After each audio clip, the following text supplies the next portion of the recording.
आशुतोष जी, धर्मेंद्र प्रधान का स्वागत तो एकदम हीरो की तरह हुआ, जैसे कि कोई उपाधि पाके आए, शिक्षा के मंत्रालय में बहुत कुछ हासिल कर लिया हो। ऐसा क्या संदेश देने की जरूरत थी? शांति से अंदर एंट्री मारते पार्लियामेंट में। देखो अंकुर, सबसे पहले तो हमें ये एक सुधार करना चाहिए कि AK-47 दिखाया गया था, फायरिंग उससे नहीं हुई थी।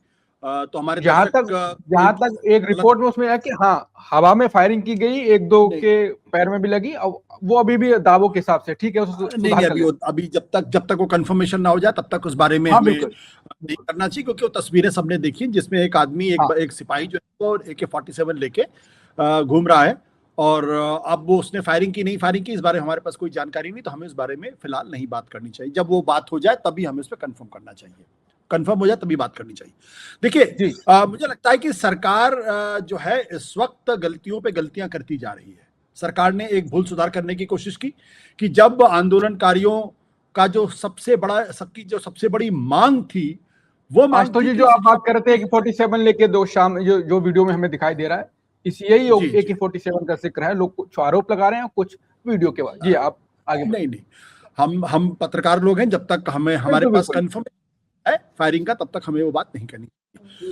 देखिए, हम दूसरी बात कर रहे थे कि दरअसल सरकार ने एक मांग मान ली थी, और वो मांग ये थी कि ये तमाम स्टूडेंट्स, छात्र और जो जेनजी जिसको कह रहे हैं, उन लोगों की एकमात्र मांग थी क्या कि शिक्षा मंत्री धर्मेंद्र प्रधान का इस्तीफा होना चाहिए, क्योंकि जो पेपर लीक हुई है उसकी जिम्मेदारी उनके ऊपर है। वो उस मंत्रालय के मंत्री थे, इसलिए उनको इस्तीफा देना चाहिए था। उनका वो इस्तीफा हो गया। मुझे लगता है उसके बाद सरकार को कुछ ऐसी कार्रवाई नहीं करनी चाहिए जिससे कि छात्रों की भावनाओं को ठेस लगे, वो उनकी भावनाएं आहत हों। जो 3 बड़े ब्लंडर किए हैं, मुझे लगता है कि उस पर चर्चा होनी चाहिए। एक, धर्मेंद्र प्रधान एक सांसद हैं, जाहिर सी बात है संसद चल रही है तो उनको वहां पहुंचना भी चाहिए और जाना भी चाहिए। अब पहले मंत्री थे, लेकिन जब वो संसद भवन पहुंचे तो उनका जिस तरीके से भारतीय जनता पार्टी के लोगों ने स्वागत किया, उनको माला फूल पहनाई, उनको उनके पक्ष में नारे लगाने की बात की गई है, जैसे कि कोई किला फतह कर वो आए हैं। वो कोई किला फतह करके नहीं आए हैं। अगर उनके मन में जरा सा भी प्रायश्चित है, अगर सरकार के मन में जरा सा भी कहीं कोई एक अफसोस है या कहीं कोई संवेदनशीलता है, तो कम से कम आज की तारीख में धर्मेंद्र प्रधान के इस्तीफे पर शोक तो नहीं, लेकिन कम से कम उसको एक इंडिफरेंस शो करना चाहिए। जब आप धर्मेंद्र प्रधान को इस तरीके से पेश करने की कोशिश कर रहे हैं जैसे कि कोई नैतिक मसीहा हो और उन्होंने अपनी जिम्मेदारी को, एक बार उनके जिंदाबाद के जो नारे लगाए गए हैं वो भी हम सुन लेते हैं, उसके बाद ज्यादा अच्छी रहेगी आगे बात करना। मैं चाहूंगा कि उसका थोड़ी आवाज आ जाए वीडियो की, क्योंकि अभी केवल देख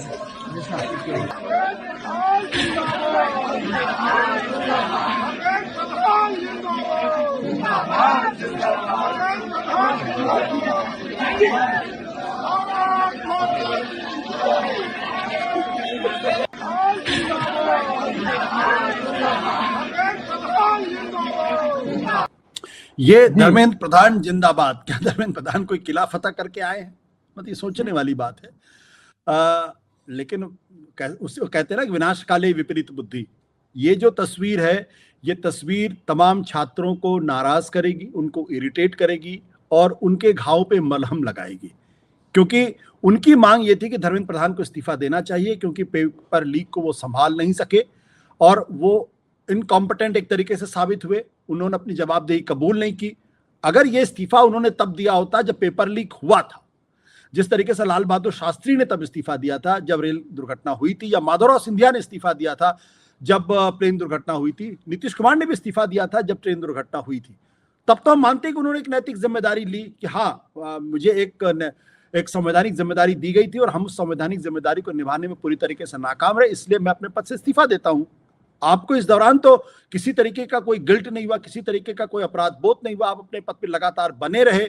और शुरुआत में तो यहां तक कहने की कोशिश की कि दरअसल किसी तरीके का कोई पेपर लीक ही नहीं हुआ। जब छात्र धरने पर बैठ गए तब भी आपके मन में कोई अपराध बोध नहीं आया। जब 26 दिन हो गए तब भी आपके मन में कोई अपराध बोध नहीं आया। जब सोनम वांगचुक की तबीयत खराब हुई तब भी आपके मन में कोई अपराध बोध नहीं आया। अपराध बोध आपके मन में तब आया जब सरकार, प्रधानमंत्री ने खुद वीडियो बनाया और उसका कोई असर छात्रों के ऊपर नहीं हुआ। जब सरकार को ये लग गया कि दरअसल अब पानी नाक के ऊपर से गुजरने लगा है और अगर ये अनशन लंबे समय तक चलता रहा, ऐसे ही चलता रहा, तो भारतीय जनता पार्टी के लिए दरअसल अपनी जमानत बचानी मुश्किल हो जाएगी। जब इतना डैमेज हो गया तब जाके उनसे इस्तीफा लिया गया है। तो ये जो कहने की कोशिश की जा रही कि उन्होंने नैतिक आधार पर अपना इस्तीफा दे दिया, इसलिए उनको सब लोगों को मिलकर साधुवाद देना चाहिए, ये एक तरीके का नाटक है, एक तरीके की नौटंकी है, एक तरीके का ड्रामा है, एक तरीके का अहंकार है, एक तरीके का घमंड है।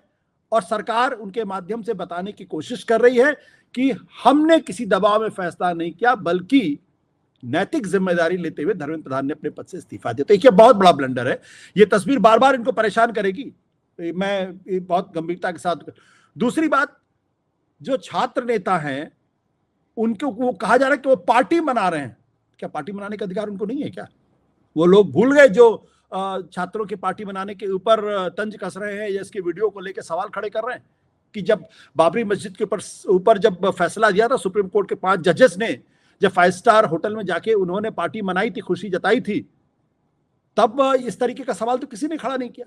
तो दरअसल अब हो क्या रहा है, ये जो पार्टी का सवाल खड़ा करके इन छात्रों की, छात्र नेताओं की क्रेडिबिलिटी को संदेह के दायरे में लाने की कोशिश की जा रही है और उनको एक तरीके से डिस्क्रेडिट करने की कोशिश की जा रही है।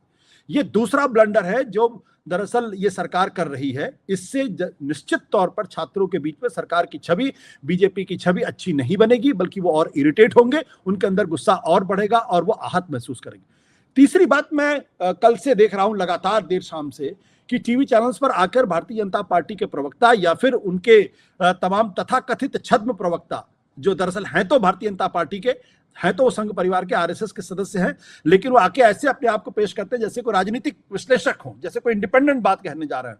वो जिस तरीके से आंदोलन को डिस्क्रेडिट करने की कोशिश कर रहे हैं, आंदोलन को एंटी नेशनल बताने की कोशिश कर रहे हैं, और जिस तरीके से जिस तरीके से कार्रवाइयां की बात की जा रही है कि वहां गाली गलौज हो रही थी, वहां अभद्र भाषा का इस्तेमाल किया जा रहा था, वहां अश्लीलता परोसी जा रही थी, इस तरीके की बात कह के एक बार फिर उन आंदोलनकारियों को डिस्क्रेडिट करने की कोशिश की जा रही है, आंदोलन को डिस्क्रेडिट करने की कोशिश की जा रही है। वो ये भूल जा रहे हैं कि दरअसल अगर ये आंदोलन इतना ही डिस्क्रेडिट था, ऐसे ही खराब लोगों के हाथ में आंदोलन था, एंटी नेशनल लोगों के हाथ में था, हिंसा वहां हो रही थी, तो फिर भारत की केंद्रीय सरकार उनके सामने झुकी क्यों?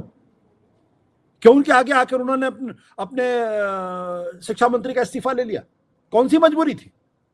तो एक तरफ आप ये साबित करने की कोशिश करते हैं कि हम लोग तो, सरकार बहुत संवेदनशील है और छात्रों की भावनाओं की कदर करती है, उनके मांगे गए सुझाव के आधार पर हम कार्रवाई करने की कोशिश करें, और दूसरी तरफ आप उन्हीं छात्रों को, उन्हीं छात्र नेताओं को आप बदनाम करने की कोशिश करें, उनकी छवि को खराब करने की कोशिश कर रहे हैं। तो ये 3 बड़ी गलतियां जो है वो सरकार की तरफ से की जा रही हैं, भारतीय जनता पार्टी की तरफ से की जा रही है, उनके समर्थकों की तरफ से की जा रही है, जिसका कतई कोई फायदा होने वाला नहीं है।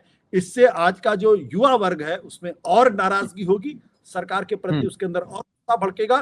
बेहतर हो वो इस तरीके की हरकतें बंद करे, और जो वो कानून लाने की बात कर रहे हैं, पूरी डिबेट इस पर होनी चाहिए कि किस तरीके का रिफॉर्म आप लेकर आ रहे हैं, किस तरीके की कानूनी कार्रवाई आप करना चाहते हैं, कैसे आप पेपर लीक को रोकने की कोशिश कर रहे हैं, और कैसे आप छात्रों की भावनाओं की कदर कर रहे हैं, न कि उनको एंटी नेशनल, न कि उनको हिंसात्मक, और ना ही उनको अश्लीलता परोसने वाला बताने की कोशिश करनी चाहिए।